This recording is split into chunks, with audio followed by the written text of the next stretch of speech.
Materi kali ini itu berpandu pada sebuah jurnal yang sudah terakreditasi pada PubMed, di mana judulnya ialah Biocide-Guided Isolation and Characteristics of Fluid Antimicrobial Compound from Essential Hydraspia Plant Extract. Di sini saya menjelaskan bahwa tanaman tersebut sudah dianggap oleh masyarakat bahwa dia sebagai sumber yang menguntungkan bagi obat antibakteri karena pada tanaman tersebut memiliki metabolit antimikroba. Di sini juga dapat kita lihat bahwa pada jurnal ini dikatakan aktivitas antimikroba itu menggunakan sebuah ekstrak, di mana ekstrak yang digunakan ialah ekstrak metanol, dan dilakukan pengujian terhadap 6 jenis mikroorganisme, baik itu patogen dan non patogen. Ada 6 jenis, namun dari antara 6 jenis tersebut, jenis S. aureus ialah yang menunjukkan maksimum dari kemampuan untuk antibakteri. Pada penelitian kali ini yang dilakukan oleh si peneliti pada jurnal, itu dilakukan metode pengujian, di mana dilakukan dari persiapan ekstrak, vaksinasi, screening antimikroba, baik dari fraksi mentah, di mana dimulai dari uji antibakteri dan uji anti jamur. Dapat kita lihat di sini langsung kepada diagram yang saya buat. Pada awal di sini dikatakan bahwa Hydaspescia aerial part itu sebanyak 3 kg powder, di mana akan diekstrak menggunakan metanol dan difiltrasi. Di mana di sini juga dapat saya terangkan bahwa ini hal tersebut masuk ke dalam persiapan ekstraksi, di mana dia akan diekstraksi menggunakan pelarut metanol, diekstraksi selama sebanyak 3 kali, dan dilakukan filtrasi menggunakan evaporasi pada suhu 40 derajat Celcius. Dapat dikatakan penggunaannya yaitu rotary vacuum evaporator.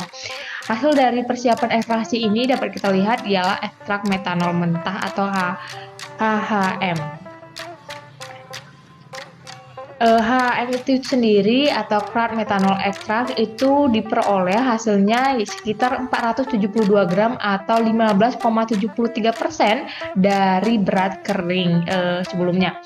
Jadi dari 472 gram ini yang diambil atau yang dipakai untuk melakukan vaksinasi lagi, yaitu vaksinasi yang dikatakan ekstraksi pelarut-pelarut, yaitu sebanyak 12 gram dari crude methanol extract, di mana dari hal tersebut, dari 12 gram tersebut, dia akan dilakukan pemisahan fraksi ekstrak metanol kasar tadi, dan dilakukan ekstraksi pelarut-pelarut, dan dilakukan partisi. Jadi dipartisi dengan menggunakan beberapa pelarut, ada N-heksan, kloroform, etil asetat, dan N-butanol.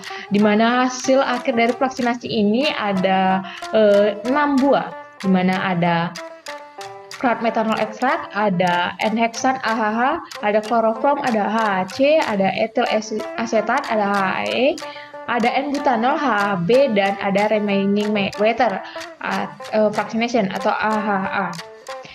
Di sini dapat saya jelaskan bahwa AHA itu didapat ketika melakukan partisi pasti memiliki 2 layer, dan layer pertama yaitu layer pelarut itu sendiri, dan layer yang kedua ialah layer dari air itu.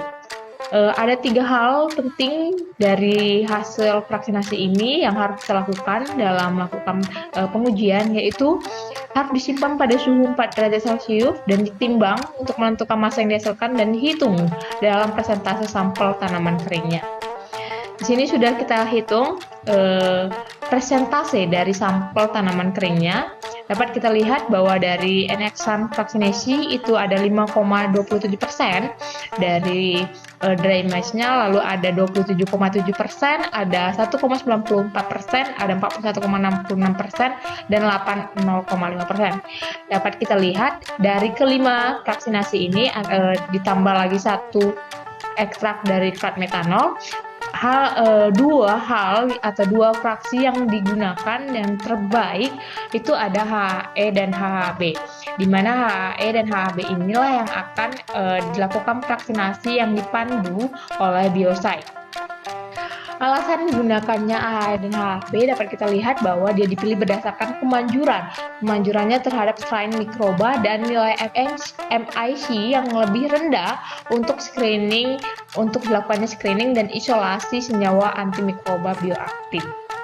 Dapat kita lihat setelah kita ketahui dalam sebuah tabel yang ada pada jurnal ada HE dan HB, di mana nanti dia akan melakukan vaksinasi lagi, di mana secara singkat saya jelaskan bahwa HE ini akan divaksinasi dan dilarutkan dengan diklorometana atau DCM dapat kita lihat, dan MEOH atau metanol dengan perbandingan dari dua pelarut tersebut yang berbeda-beda.